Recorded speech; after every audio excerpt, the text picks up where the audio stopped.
Bueno, mira, primero o sea, qué rico juntarnos a hablar de vuelo en general, sobre todo de planeador, eh, ya que vamos, es el origen de todo, digamos, todo lo que es el vuelo. De ahí salen los aviones, salen los helicópteros, salen todas las cosas, digamos. Pero lo primero que partió en la historia, y vamos a tener que hablar de la historia indudablemente, y ver cómo ha evolucionado, vamos a tener que hablar no solamente de planeadores, sino también de paracaídas, porque al principio era una mezcla entre paracaídas, planeador, ala delta, era una cuestión que se fue definiendo después con el tiempo, digamos, pero al principio el bolsón o la forma de curva que daban los perfiles a estas supuestas alas, que era imitando a los pájaros, también tenía una función de paracaídas más que de planeador. Entonces, bueno, espero cumplir con la expectativa. Lo que yo quiero hacer es recorrer un poco la historia, ver cómo un cambio de pensamiento de una persona muy clave es la que cambió todo ya al futuro y es lo que vemos hoy en día. Y básicamente es como de repente alguien piensa fuera de la caja, digamos, y eso son ejercicios que han ocurrido en la historia, que aparecen estas personas que ven las cosas de una manera distinta, y bueno, y ahí salen teorías de que algunos que no son creyentes dicen que son simplemente extraterrestres que de repente vienen y hacen sus aportes, otros dicen que, bueno, que son mandados del cielo y otros que son simplemente evolución, digamos. Así que cabe todas las teorías, pero lo que sí está claro es que es impresionante cómo una persona te puede cambiar, digamos, la visión del mundo. Y no estamos hablando de los hermanos Wright, ¿ok? Bueno, aquí, para que tengan una idea, los hermanos Wright volaron en la época de 1900, ¿ya? Entonces estamos hablando aquí de los años 800. Y resulta que de origen andaluz está este gallo que está acá, que es Abbas Infirmas. Resulta que este gallo en el año... Bueno, todo esto, aquí no hay fotografías, obviamente, no hay nada, son simplemente historias que incluso pueden ser mitos, leyendas, y que esto va trascendiendo en el tiempo, y la gente la cree o no la cree, digamos. Pero por lo menos aquí se dice que en el año 852 decidió volar lanzándose desde una torre de Córdoba, este gallo, el Abbas Infirmas. ¿Ok? Y a los 65 años, perdón, no 1000, sino en 875, se hizo confeccionar unas alas de madera recubiertas con tela de seda. Se supone que se lanzó de una torre, desplomándose sobre un valle, y aunque el aterrizaje fue malo, se fracturó las dos piernas, el vuelo fue globalmente un éxito, ¿ok? Y estuvo, digamos, y de alguna manera pasó a la historia, ¿ok? Murió 12 años después. Y eso es más o menos una representación, y eso está en un aeropuerto, tengo entendido esa escultura, digamos, en homenaje a él. Después viene otro que es un monje en Inglaterra, el monk Elmer de esa abadía, un monje benedictino, y que se supone que hizo varios vuelos en la época entre los años 1000 y 1010. Se supone que voló 200 metros, pero no está muy claro desde qué torre de la abadía se lanzó. Se lanzaba de la abadía de Melsbury logrando su objetivo y consiguió mantenerse en el aire durante unos pocos segundos, llegando a recorrer hasta 200 metros para acabar estrellándose contra el suelo, fracturándose las piernas. ¿Ok?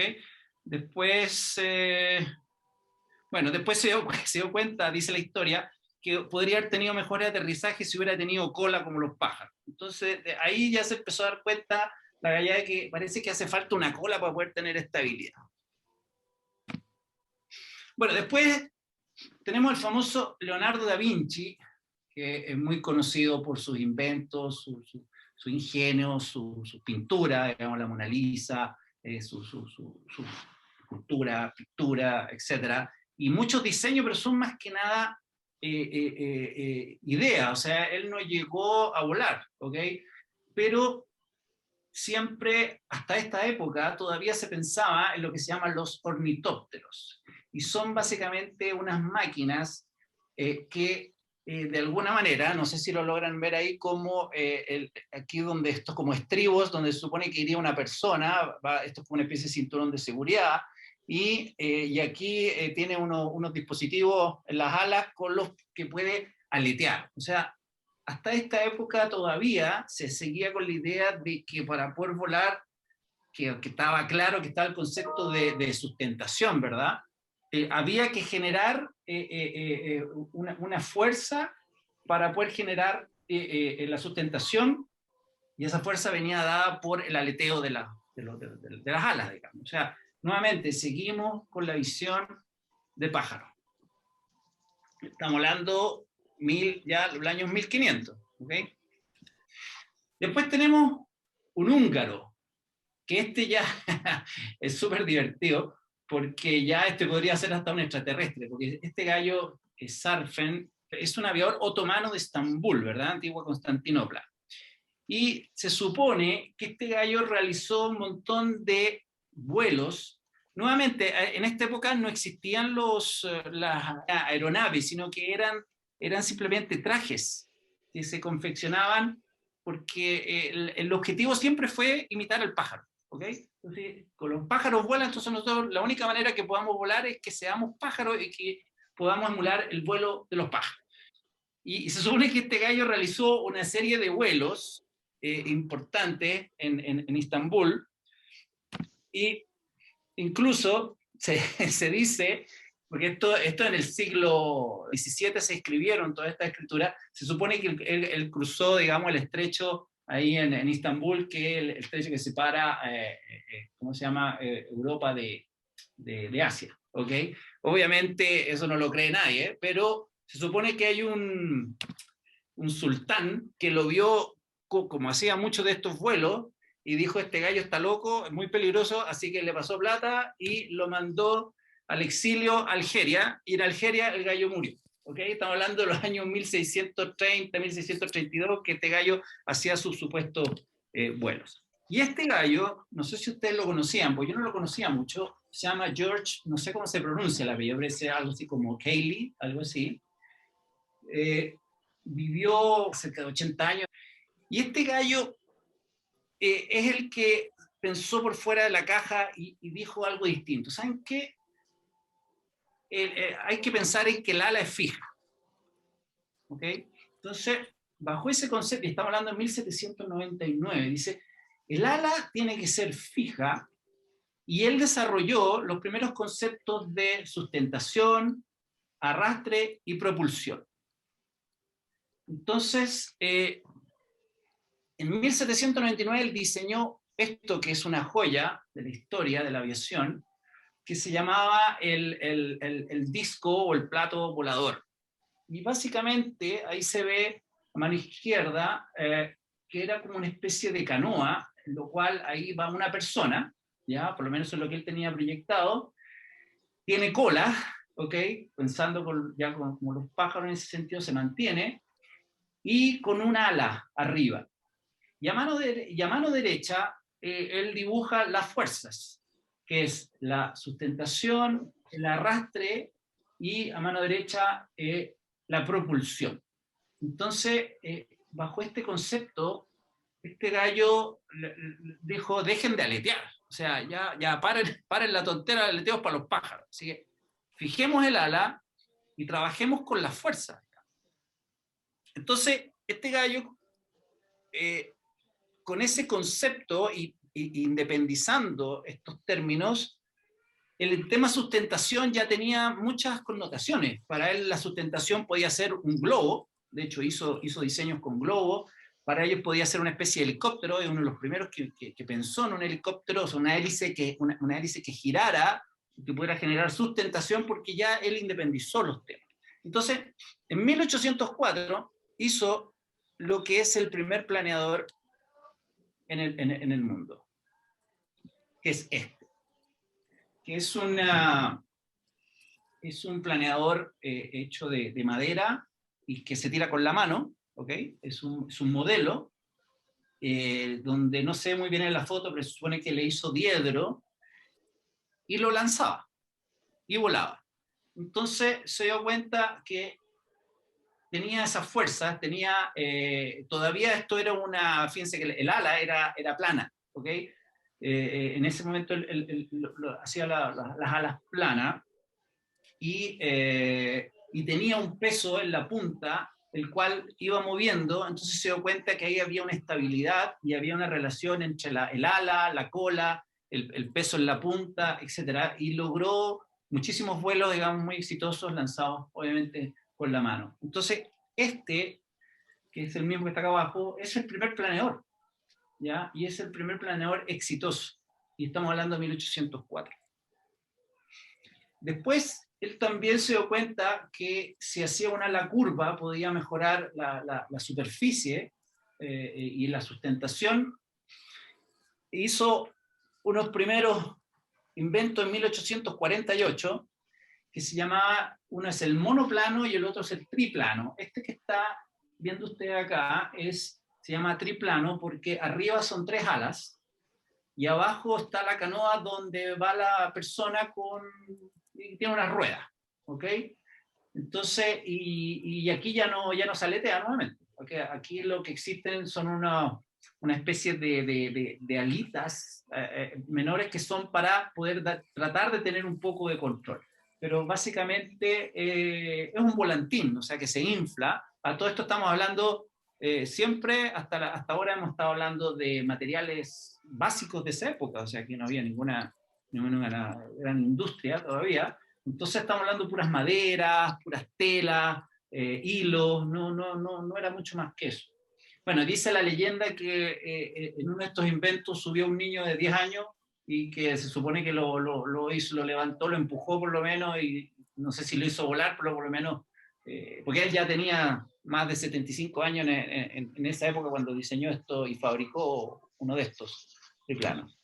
Bueno, y lo que van a ver ahora, y ahí es donde siempre le dije que existe la confusión entre paracaídas y planeador, este es el primer planeador que se hizo en el mundo en el cual pudo volar una persona. ¿Ok? En 1852, este gallo a todo esto hacía todos los diseños, pero nunca se subía, o sea, que se suba otro. Además, que bueno, aquí ya tenía 80 años, entonces digo, oye, mejor yo quiero servir por otra guerra, digamos. Entonces, lo curioso es que la primera persona que se subió a esto y voló no era un piloto, era un cochero.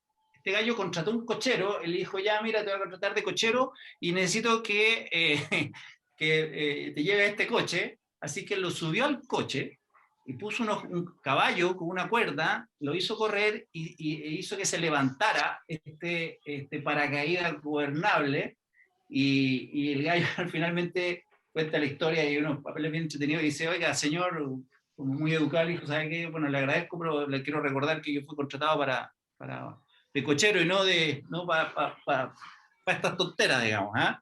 Pero definitivamente es eso, o sea, el primer piloto se podría decir que no fue un piloto, sino que fue un cochero. Por ahí está el nombre, no me acuerdo en este momento, pero es una historia bastante entretenida. Entonces esta es la primera aeronave en la cual pudo volar una persona. Y nuevamente fue un planeador. Bueno, después, y un poco traslapado, aparece el famoso holo Lilienthal, y la gran gracia de Lilienthal es que fue más técnico, o sea, el George cambió, como les decía, la visión de ala fija de los conceptos de empuje, sustentación, y holo Lilienthal dijo, pucha, está interesante, pero él se dedicó a estudiar, y hizo una especie de máquinas como túneles de viento, pero no eran realmente túneles de viento, sino que hacía girar una serie de secciones de ala a través de unos dispositivos, y dependiendo de cuánto se levantaba, entonces le ponía un peso y sabía cuántas las... Pero es bastante rudimentario, pero él hizo muchos experimentos con distintas formas de curvatura de ala, y es famoso porque, bueno, hizo muchos experimentos. Eso se supone que hizo en una parte, leí que decía más de 2000 vuelos, pero en la mayoría decían más de 1000, así que lo bajé a 1000 por ahora, pero voló muchos planeadores. ¿Ya? Pero acá estos planeadores, fíjense que hasta ahora no hemos hablado de control, o sea, hemos hablado de fuerza, sustentación, arrastre, etc. hemos hablado de lanzamiento en colina, o sea, planeo, pero no hay control. Y estos planeadores que volaba Loto era lo más cercano a un ala delta, en donde el control lo conseguía por la disposición de su peso. A ver, aquí hay varios pilotos expertos en ala delta, me imagino que eso es correcto, ¿no, señor Harpa? Así es. Otto Lilienthal es un gran referente para los ala deltistas, entre paréntesis, así que bien destacado está. Excelente, excelente. Bueno, el Otto Lilienthal era este gallo que no podía quedarse tranquilo y voló un montón de cuestiones, ¿ya? Unas cuestiones rarísimas. Miren, este es otro. Aquí está el otro con otro de sus inventos, ¿ya? Y bueno, lamentablemente este gallo falleció en uno de sus tantos vuelos a la edad de 48 años, ¿ya? Y cayó de nariz en algún sector en Alemania, no me acuerdo ahora, y lamentablemente falleció, digamos, producto de las heridas que tuvo. Los primeros registros fotográficos los tuvo Otto porque la fotografía se desarrolló más o menos, si no me equivoco, como el año 1820. Entonces ya por los años 1850, 60, ya existía un poco más desarrollada la fotografía, y hay registros fotográficos como estos que estoy mostrando, y algunos videos también por ahí, pero son bastante rudimentarios. Todavía no existía el motor a combustión interna. El motor Otto se creó más o menos por el año 1875, ¿okay? O sea, estamos justo en la quemada. O sea, por mucho que hubiésemos querido ponerle un sistema de propulsión que durara, no existía. La única propulsión que existía hasta ahora, como todos lo sabemos que volamos planeador, es la gravedad. Por lo tanto, solo para recordar, un planeador es una aeronave que siempre va cayendo y sube solamente porque es capaz de meterse en corrientes de aire que suben más de lo que el planeador baja, ¿okay? Y por eso es que avanzamos, pero sin la gravedad nosotros no estaríamos volando. Bueno, los hermanos Wright, que está Orville y Wilbur, ellos tomaron también nuevamente todos estos desarrollos que se habían hecho y aquí hicieron el gran aporte, diría yo, de los hermanos Wright, aparte de su perseverancia, que aquí toda esta gente, digamos, es perseverante, lo hace con pasión, algunos por plata, otros, la mayoría de los que desarrollaron todas estas cosas terminaron siempre pobres, pero hay una pasión y está claro que la plata no lo es todo. Y estos gallos, ¿qué es lo que hicieron? Y es que cómo tener control, ¿ya? Porque está bien, ya se lanzaban y se sacaban la cresta fuerza a la suerte de Dios, digamos, y el control vía el peso, por lo menos en esa época, no estaba muy desarrollado como ahora con las alas delta, y por lo tanto era bastante, tenía poco futuro. Entonces estos gallos primero hicieron muchos cometas, y con estas cometas, como se ve en la foto que está ahí a la derecha arriba, ellos eran capaces con estas manillas poder deformar el ala. Entonces fueron los primeros que hicieron el concepto de se llama wrap wing, que es como doblar alas, algo así. Entonces la deformaban para poder lograr control. Entonces aquí hay una de las fotos de uno de los planeadores que hicieron, que eran básicamente cometas, ¿okay? Entonces una vez en el aire, con estas cuerdas, eran capaces de probar sus teorías de control, que después las pudieron transmitir a unos mandos sobre, digamos, el fuselaje. ¿Tenés, Andrés? Dime. Oye, específicamente la gracia de los hermanos Wright es que ellos lograron el tercer control, porque habían dos controles que ya lo habían logrado antes, que era el de cabeceo y ellos lograron el alabeo. O sea, correcto, el hecho de que pudiera virar el cometa o después se transformó en avión. Esa es la gracia de los hermanos Wright, porque los otros dos, el cabeceo y virar con la cola, tú lo mostraste en las figuras anteriores, ya existía, pero no podían controlar el viraje de las aeronaves. Correcto, súper válido tu aporte, y tengo entendido que los hermanos Wright fueron los primeros en corregir el yaw adverso, digamos, que también se empezaron a dar cuenta que doblaban el ala para un lado y primero partía para un lado la nariz, después para el otro, digamos, y creo que ellos fueron los primeros que corrigieron también el yaw verso. Entonces, efectivamente, ellos fueron los que generaron, y el gran salto efectivamente era poder controlar esto y no sacarse la mugre. Aquí hay una foto también donde se ve como el ala acá está deformada hacia abajo, tratando de contrarrestar el viraje hacia la derecha que estaba haciendo en ese momento el planeador. Y aquí hay otra imagen nuevamente de cuál era la posición, digamos, de vuelo, en donde existía la cola, que es el rudder, y el estabilizador, si no me equivoco, que está acá adelante, y acá de alguna manera que desconozco era capaz de generar, digamos, los pocos movimientos. Pero haciendo un resumen de la cronología, siendo a la izquierda la época de los 800, cerca del año 1000, y a la derecha, la punta de la derecha, la flecha azul, la época actual, la mayoría del tiempo se creyó que deberíamos imitar a los pájaros nuevamente y que el ala debería ser móvil, ¿verdad?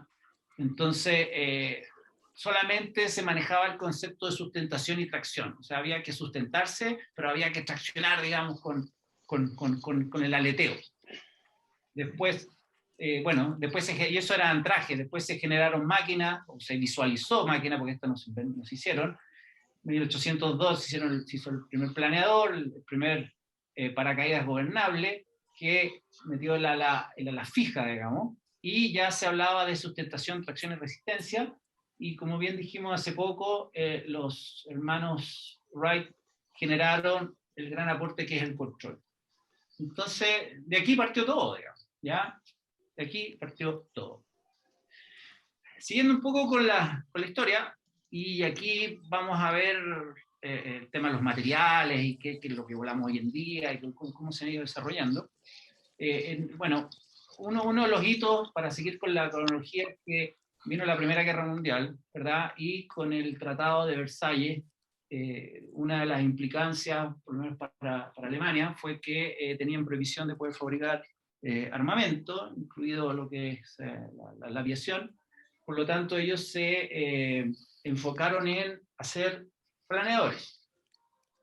Entonces, a lo que nos interesa es que en 1920 estos gallos hicieron el primer campeonato de planeadores en Basel-Cooper, en donde Carlos tuvo la oportunidad de volar allá, un Grand Prix, y es, como ustedes verán, es un sitio histórico para la aviación, y el primer récord de 2 minutos por 2 kilómetros de distancia, y aquí se ven algunas imágenes de esta osadía, y tengo un video que se los voy a mostrar al final.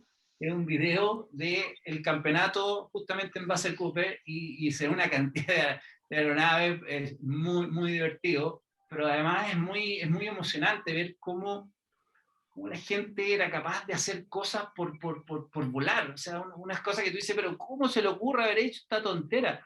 Pero claro, lo estamos hablando sentado con un pisco sour después de tantos avances tecnológicos, pero realmente es emocionante. Esa gente que le dedicó horas y horas por tratar de hacer algo que juraban que iba a hacer, y hasta que finalmente se logró. A ver, aquí se me volvió para atrás esto. Oye, René, una pregunta. Sí. René. Sí.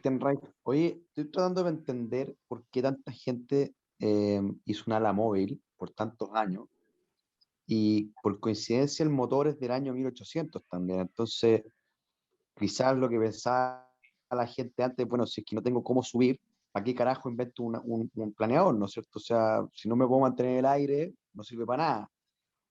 Entonces, Claro. yo creo que por algo hay un periodo tan largo donde la gente sigue insistiendo en que tiene que ser ala flexible. No sé cómo lo ves tú, pero, O sea, como que el timing cuadra, por lo menos. Yo lo que pasa es que, a ver, yo lo que entiendo es que la cantidad de energía que tú tienes que transferirle a un elemento, un ala, flexible, como un pájaro, por lo menos en esa época no existía algo mejor que los pájaros propiamente, con su sistema muscular, etc. Hoy en día hay radiocontroles que simulan eso, digamos, y son capaces, con las baterías que tenemos hoy en día, con la cantidad de energía que existe disponible hoy en día en poco espacio, simulada a través de baterías, hay avioncitos que son capaces de simular eso, son pájaros, verdaderos pájaros, y que aleteando son capaces de generar la tracción y la sustentación. Y entonces, pero en esa época no existía ninguna tecnología capaz de poder, porque una persona, la cantidad de energía que uno tiene en función de los kilos, etcétera, es muy distinta a la que puede tener un pájaro. Entonces, yo creo que por ahí va un poco el tema. Pero efectivamente, como dices tú, el motor se inventó el Otto en 1870 más o menos, y bueno, no me acuerdo cuándo fue la máquina de vapor, pero también es otra forma de energía, pero efectivamente no compaginó. O sea, probablemente si nosotros los seres humanos hubiéramos tenido esa cantidad de energía muscular de poder transmitirse en unas alas y poder generar esa tracción y sustentación, probablemente estaríamos volando todavía, digamos, como cada quien por su lado, ¿me entiendes? Pero no sería así. No sé si responde un poco tu consulta. No, sí, sí, era más que nada, sí, yo creo que son puras teorías, pero claro, nosotros estamos de la base que salimos con un remolcador, o nos tira un winche para arriba. Entonces yo creo que en esa época ese tema no era obvio y entonces lo tratan de solucionar, porque si no, no le veo explicación a tratar de emular un pájaro. Eso es como lo único porque podría haber sido a la fija desde el día uno. Eso es como lo raro de este tema. Así es, sí, eso justamente son las cosas chéveres de la vida. Bueno, en el año ya 31, no sé con qué planearon en este momento, pero ya se empezaron a hacer los primeros vuelos de distancia. Se habla de 272 kilómetros entre Alemania y la antigua Checoslovaquia, por este caballero. Oye, Andrés, o sea, perdón, René, Eh, un pequeño complemento. A raíz del Tratado de Versalles, como tú bien dices, a Alemania se le prohibió desarrollar especialmente la aviación a motor. uh-huh. Por lo tanto, los alemanes, como era solamente motor, dijeron, bueno, desarrollemos planeadores. Y de ahí es, hasta donde yo sé, lo que explica de que el planeador es la única aeronave en el mundo hasta el día de hoy que sus instrumentos están en sistema métrico y no en el sistema gravitacional inglés. Y se debió a eso, porque ellos desarrollaron el planeador y como ellos tienen el sistema métrico, todos sus instrumentos están en metros, en metros por segundo, kilómetros por hora, etcétera. ¿Ya? Así es, así Eso. es. Sí, vale, bueno, sí, exactamente. Como ellos tenían esa prohibición, dijeron, bueno, entonces hagamos planeadores, que eso no lo tenían prohibido, y son tan entusiastas que hasta hicieron campeonato, empezaron a hacer campeonatos de planeadores. O sea, ya no nos dejan, pero bueno, igual algo vamos a hacer, o sea, la energía no se pierde, se transforma, como dicen por ahí. Bueno, sí, Andrés. Mira, adelante. no necesariamente todos los planeadores, los ingleses se van a sentir muy ofendidos porque los instrumentos de los planeadores ingleses son en pies y en nudo. Sí, sí. Pero esos son Solamente copiones. los que salen de Alemania, Francia, etcétera, que son la gran mayoría por lo demás. Correcto, sí, bueno.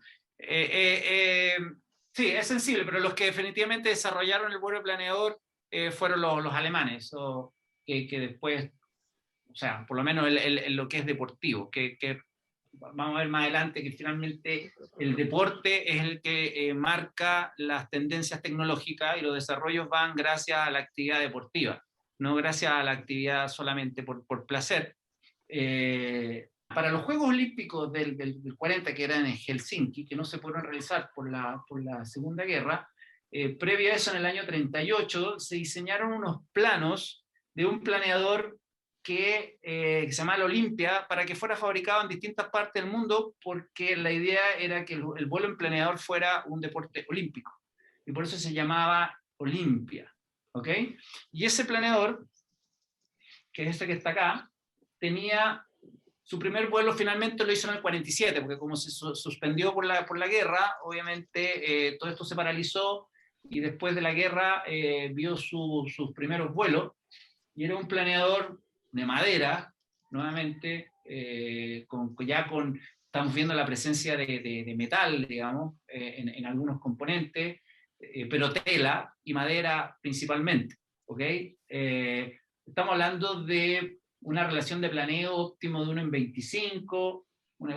Puse solamente planeadores de 15 metros los primeros para que pudiéramos ver la evolución.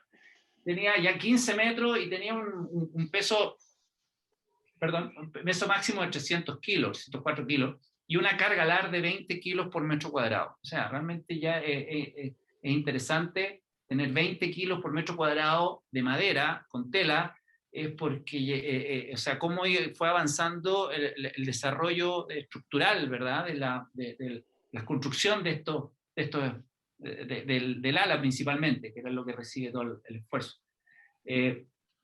Siguiendo con, ¿por dónde voy? Del Olimpia. Bueno, después vino la Segunda Guerra Mundial y se desarrollaron los planeadores tal vez más que nunca, ¿ok?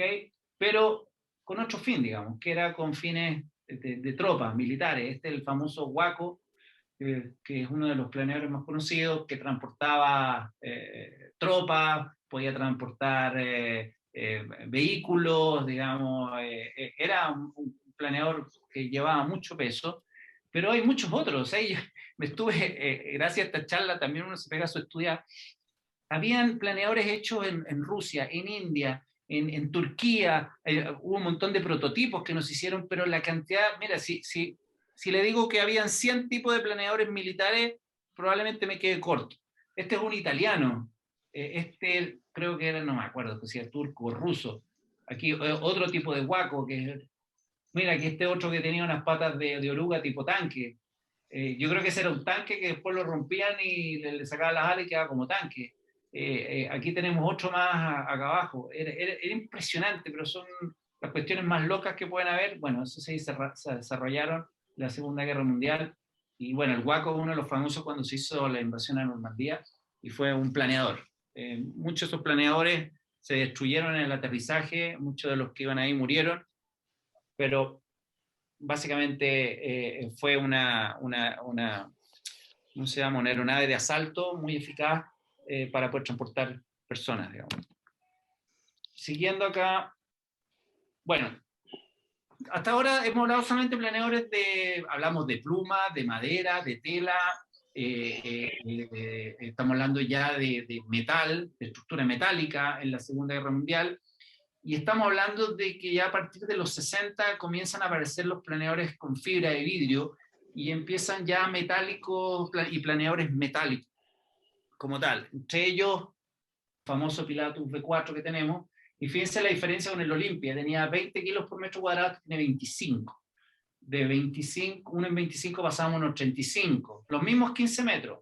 Subimos un poquito peso, 350, y teníamos ya un área de 14 metros cuadrados, el otro no sé cuánto tenía. Y tenía una velocidad, aquí hay un error, la velocidad máxima es más de 125, me quedo pegada al Olimpia, este debe ser, no sé, creo que son 180, no me acuerdo en este momento, pero hay un error. Y aquí aparece el gran nivel, no sé si está Carlos Pérez por ahí escuchando, pero el nivel revolucionó el mercado porque fue uno de los primeros planeadores, si no es que fue el primer planeador que se fabricó en fibra de vidrio, con muchos componentes de fibra de vidrio. No sé si estará Carlos Pérez por ahí. ¿Carlitos? Sí, aquí estoy. Carlitos, cuéntanos un poquito de esta maravilla, por favor. Estoy con micrófono. ¿Puedes? ¿Qué te puedo decir del nivel? Para mí es mi regalón, porque lo compramos, no lo compramos, Aramo dijo la mosca, porque lo compraron realmente unos 6 o 8 socios del club que tenían plata, pusieron $1.000 cada uno, costó el orden de $6.000 el año 67, llegó acá el año 69, luego lo donaron al club, y en ese aparato me desarrollé como piloto. Y la cosa más extraordinaria que hice con él fue en Argentina ganarme el campeonato, que inicialmente era un campeonato sudamericano, pero al final se hizo internacional porque llegaron los pilotos alemanes del staff alemán a competir con nosotros.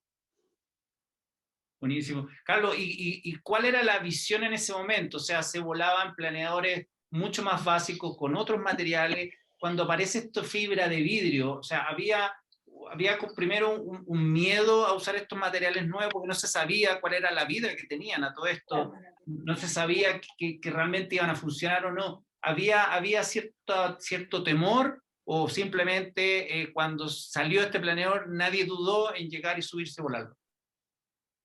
No, nunca hubo temor, hubo admiración porque nosotros volábamos el Blahnik y tuvimos un Spatz que era el único monoplaza que se accidentó, y durante muchos años seguimos volando Blahnik, y llegó esto que era una maravilla a tal punto que fue un planeador que fue muy interesante desde el punto de vista aerodinámico, porque tenía flap en 15 metros, o sea, de aerodinámico tenía interesante que tenía unos perfiles muy delgados. Era el planeador con perfil más delgado de aquella época.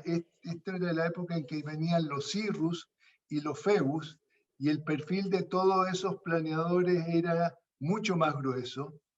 El timón de profundidad lo pueden ver, inclusive este planeador está en Olmué.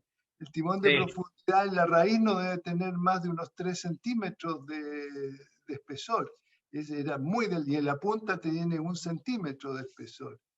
Es un planeador aerodinámicamente muy interesante, de bastante buen rendimiento. No pegó bien porque la clase estándar siempre se consideró sin flap, y este tenía 15 metros con flap. Entonces, si bien era un avance en su época, no calzó en las normas de hoy día, ¿cómo se llama la empresa? FAI. Estás tú, La FAI, la IGC. De la FAI. Exacto. Norma FAI, no estaba en norma FAI. Eso te puedo decir, no sé si... No, buenísimo. Bueno, sí, efectivamente, revolucionó el mercado, conceptos, como dice Carlos, flap.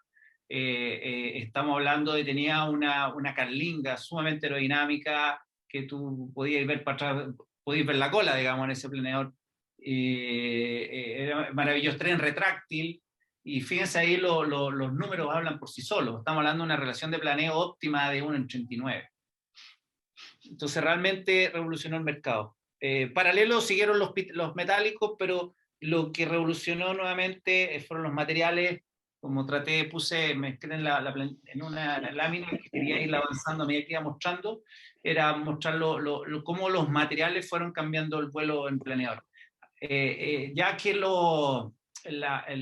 como les decía, la aparición de fibra de vidrio por un lado, pero después apareció la fibra de carbón y apareció el Kevlar, ¿ya? Y todo eso, o sea, la fibra de carbón es 10 veces más resistente que el acero. Entonces, definitivamente cambió los conceptos, y eso hizo que ahora los perfiles alares pudieran ser mucho más delgados, y al ser más delgados son más eficientes desde el punto de vista de planeo, pero al ser más delgados tienen menos área para poder darle resistencia. Por lo tanto, uno de los grandes problemas que tienen los planeadores es porque en computador aguanta todo, digamos. Uno podría hacer un planeador fantástico en computador, pero el tema es que con qué material lo construye. Entonces, lo que existe hoy en día, que conocemos, son la fibra de vidrio, fibra de carbón, el Kevlar, ¿okay? Y eso ha permitido hacer desarrollos maravillosos como este planeador que tenemos acá, que es un Ventus 3, y en comparación acá de envergadura, la versión de 15 metros, ya puede tener 525 kilos, y la verdad es que aguanta más. Eso está limitado básicamente por el tema deportivo. Para poder meterlo dentro de las categorías de 15 metros, esa es la limitante, pero está claro que aguanta mucho más. Estamos hablando de una carga alar de 55 kilos por metro cuadrado. El primero, uno de los primeros, digamos, deportivos, que fue el Olimpia, tenía 20. Estamos hablando de relación de planeo cercano a 50, 1 en 50. Pero ya los planeos, que lo primero que pongo ahí para hacerlo como atractivo, pero hoy en día el planeo, no sé si es lo menos importante, pero ya son todos muy parecidos. Aquí la gracia ahora está en cómo subir esos kilos, cómo poder elevarlos de una manera eficiente. Porque, por ejemplo, el Mini Nimbus, que tiene una versión carbono que aguanta 450 kilos y una carga LAR más o menos 45, porque son como 10 metros, pero resulta que el planeador en las térmicas turbulentas chicas no sube, digamos. Entonces ya no, y el planeo ahí con ese peso, porque todos sabemos que mientras mayor peso es el planeo es mejor, a mayor velocidad, el mismo planeo, pero es a mayor velocidad, por lo tanto un planeo más rápido. Con ese peso los Mini Nimbus no suben. Entonces no saco nada con tener un gran planeo si no soy capaz de subirlo.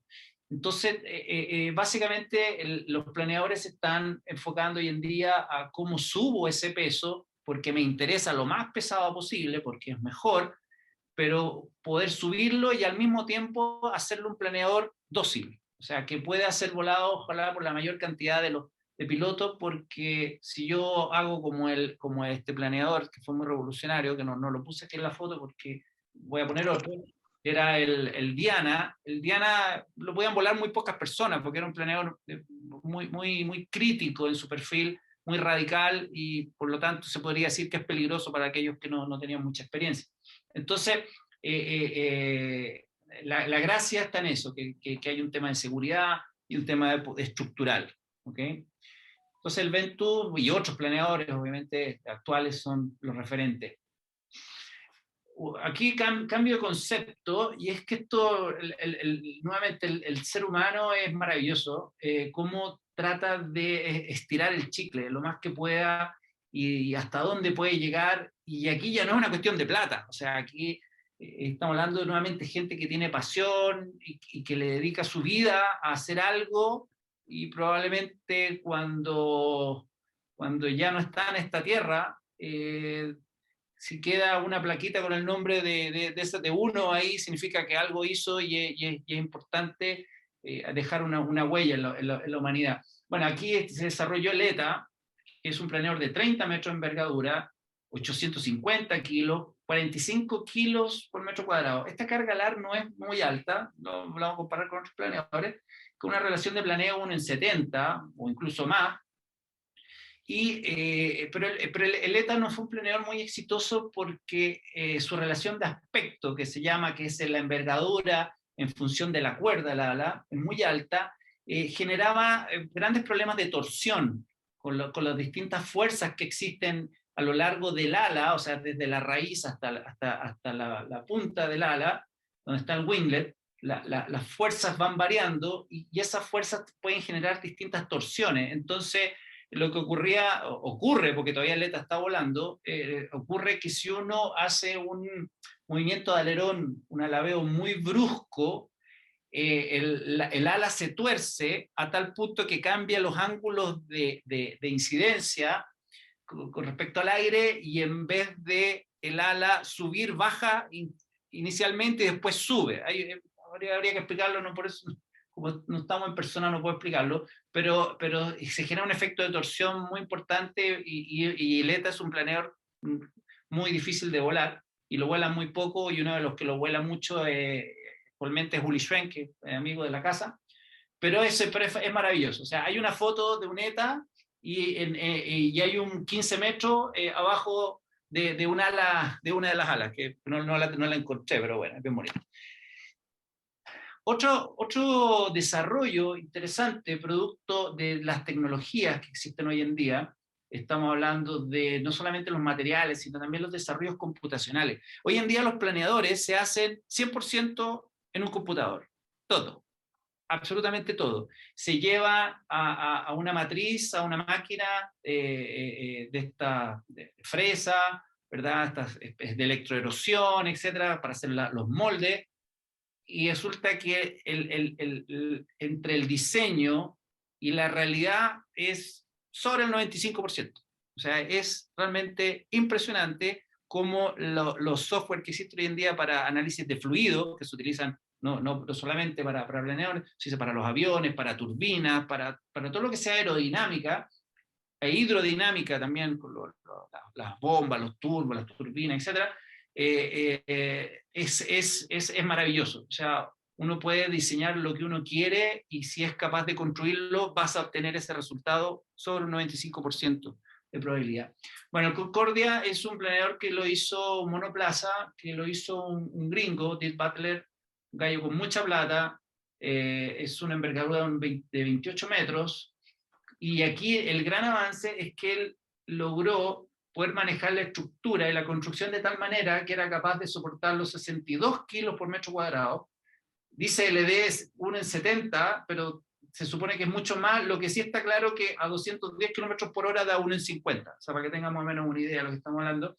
Y es un planeador que sí tuvo bastante éxito en el handling, y es un planeador prototipo. O sea, ahí está el Delta Bravo, es porque Dick Butler es el dueño, él lo diseñó, lo fabricó para que se pudiera usar en el Uvalde en el año 2012, y no es su intención hacer un negocio esto, simplemente un gallo con muchas lucas dijo: quiero hacer un planeador súper choro y quiero hacer un planeador mejor que el ETA. Bueno, y lo logró. Y después, ahí me preguntaron, bueno, ¿y qué viene ahora, digamos? Y esto, este es un planeador que se llama el Nixus. Este es un planeador que se desarrolló por 10 años. A ver, cuando hablamos de este último desarrollo, el Concordia, el Nixus, etc., estamos hablando básicamente de las alas, ¿eh? Los fuselajes, muchos de los fuselajes se los compran a las fábricas existentes, le hacen pequeñas modificaciones, pero no, parece, las lucas no están en el fuselaje, las lucas están en las alas. Bueno, el Nixus es un planeador también de 28 metros, con 64 kilos por metro cuadrado, y tiene una serie de chorezas. Lo más importante es que es un fly-by-wire. Este es un planeador que se mueve por servos, ¿ok? Y cada ala tiene 6 secciones que pueden ser flap o alerón. Entonces, en total hay, tengo algunos datos acá, denme un segundito. Primero, antes que eso, bueno, contarles que el dueño de este, porque es un proyecto que duró 10 años y finalmente voló en el 2019, un tal Sergio Andrade, que es un billonario de revista Forbes, brasileño, y que contrató a un brasileño que se llama Paulo Iscol, para que finalmente construyera el mejor planeador que pueda existir en el mundo. Esa era la visión. Y no escatima en gasto, o sea, el sueño del pibe.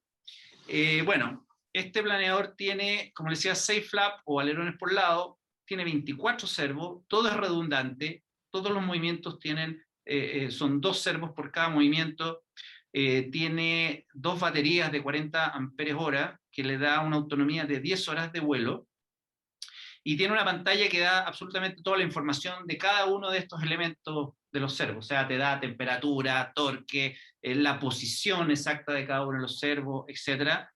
Y en caso de que se apague la luz de la batería, existe un sistema mecánico de backup, pero que permite más o menos 1/3 de los movimientos, o sea, es bastante limitado. De hecho, hicieron pruebas de system shutdown, y lograron aterrizar sin ningún problema, porque es capaz de moverlo, pero obviamente limitado.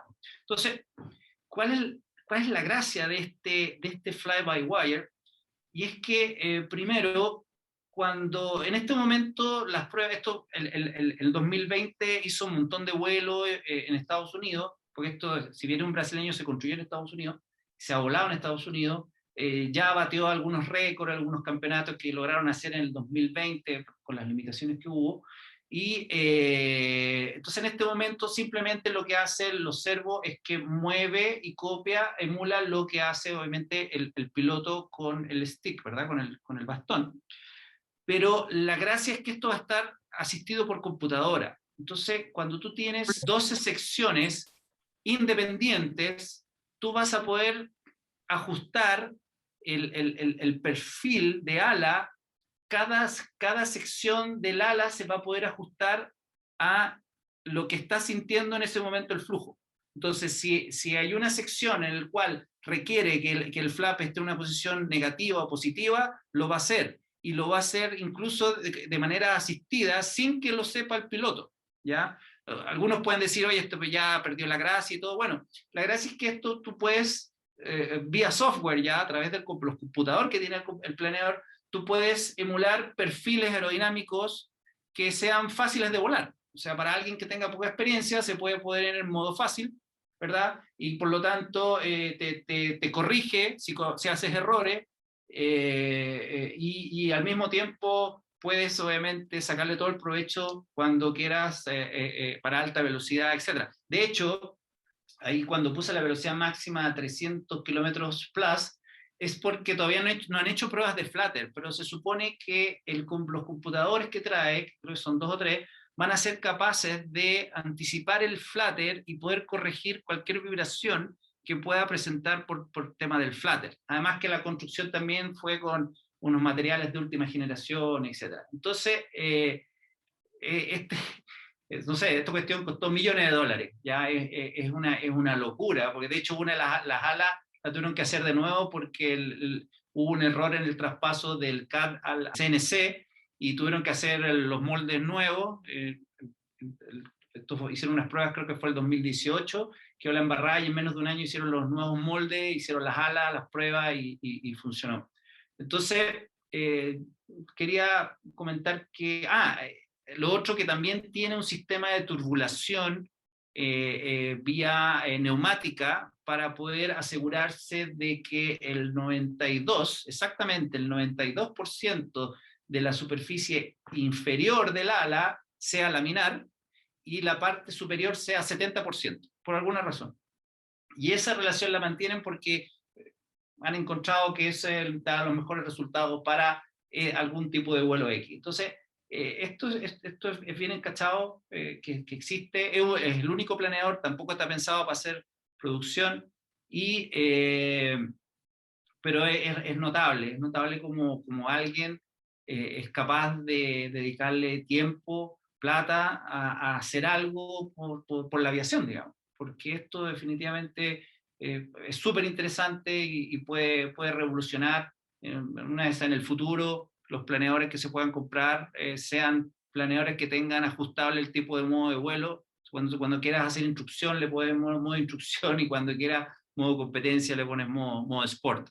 Entonces, lo importante es que el hombre es capaz de hacerlo, y se pone sus metas y lo logra. El que hizo el primer vuelo de este planeador en 2019 fue uno de los pilotos del proyecto Perlan, que son estos récords estratosféricos. Entonces, vale la pena mencionarlo. Bueno, eso es lo que yo tengo, pero quiero mostrarles rápidamente, a ver si... bueno, quería mostrarles también algunos recuerdos, ¿o no?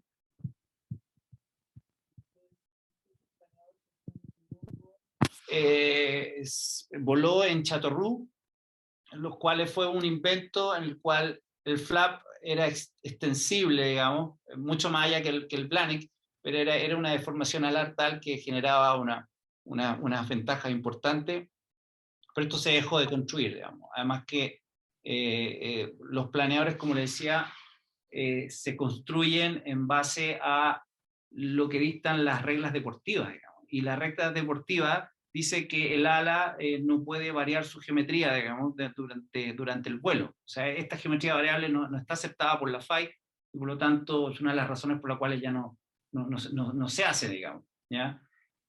Mira, eso es en Basel Cooper, y ahí están volando planeadores. Ese planeador era tipo los Lilienthal, mucho más antiguo de haber sido por demostración. Pero es interesante cómo se hacían inventos para poder volar, ¿eh? Es muy entretenido. Hay como el concepto de frenar un ala para que frene y poder virar el planeador. O sea, era una especie de alerón, ¿te fijas? Esto estamos hablando hace 100 años, justamente 100 años. Esto fue 1920. Y lo que hemos avanzado en 100 años es impresionante. O sea, todos con corbata, obviamente, pues sí. Sí, por lo menos hay harto glamour aquí, todos con corbata, con chaqueta. Yo me acuerdo la primera vez que fuimos a un campeonato con Carlos en 2008, fuimos con chaqueta, con corbata, y la verdad que hicimos el rico, así nos sacamos la corbata al tiro, pero no existe. Mira, ya pensaban en la aerodinámica, entonces se forraban el piloto y le dejaban la cabeza nomás afuera. ¿Ah?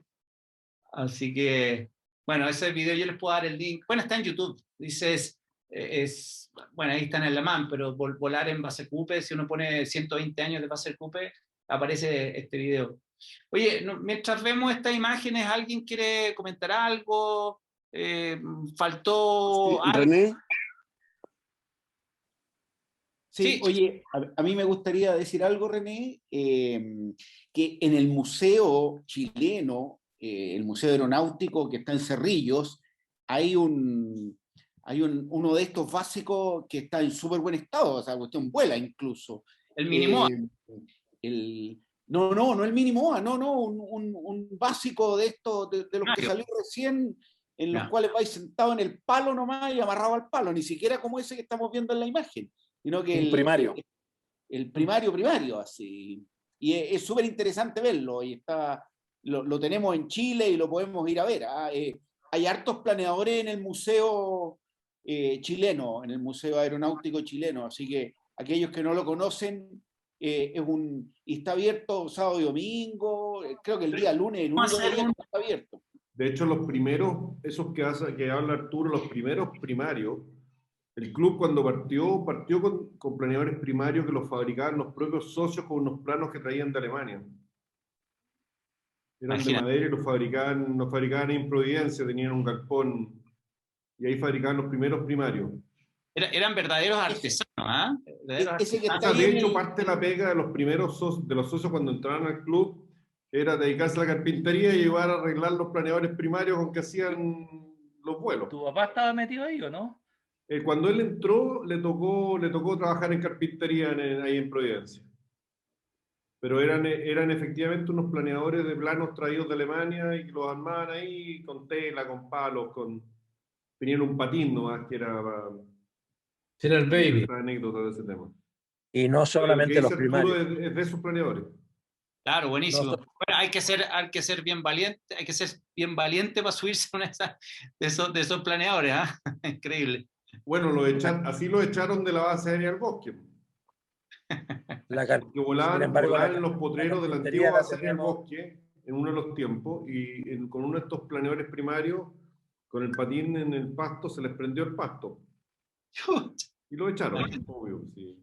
Claro. Y ahí se fueron a la base aérea Colina. Bueno, y mira, hay anécdotas de esa para tirar para arriba, pero efectivamente lo que dice Arturo es cierto. Uno de esos primarios está ahí en el museo y son tal cual. Sí, yo no he ido, voy a ir con los niños. Puede que haya un tour virtual, Durante un buen tiempo la carpintería estaba en la escuela militar también. Y no solo eran primarios los que se trabajaban. Lo que dices tú, Jürgen, tienes toda razón. La escuela militar fue otro de los lugares, porque la escuela militar, acuérdense que hubo muchos años que empezó la construcción y que quedó botada la construcción, que se paralizó.